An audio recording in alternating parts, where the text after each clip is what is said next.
Наурыз келген сайын қоғамда әйелдердің еркектердің ықыласы мен қошеметіне мұқтаж екенін, олардың әрдайым еркектерден жылулық жетіспей жүргенін түсінемін. Ол еркек әкесі, күйеуі, баласы, тіпті әріптесі болуы да мүмкін. Өміршең ислам діні әйелдің қоғамдағы құқығы мен мән-маңызын 14 ғасыр бұрын бекітіп, жерге құлаған әйел статусын тіктеп берген дін. Олардың абыройын көтеріп, арсыздықтан сақтау үшін әуретін жабуы туралы аяттар түсірді.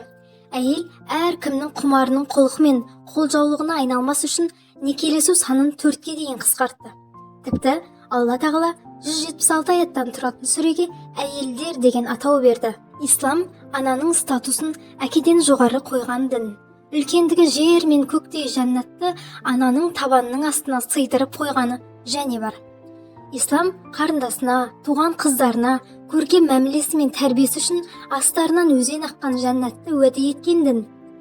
Мүбәрак пайғамбарымыз Алланың игілігімен сәлем болсын, бір хадисінде сендердің ең жақсыларың әйелдеріңе жақсы қарағандарың десе, сахабаларының адамдардың ішінде кімді ең қатты жақсы көресіз деген сұрағына Айша деп жауап беріп, некелі жарына деген құрметі мен қадір қасиетін сездірген. Алла тағала адам атаға серік болсын деп Хауа анамызды жаратса, сәби Мұсаны Әсия анамыз арқылы перғауыннан құтқарды. Исаны Мәриям анамыз арқылы ерекшеледі. Қасиетті жоғары Зәмзәм бұлағына Ажар анамызды себепкер етті.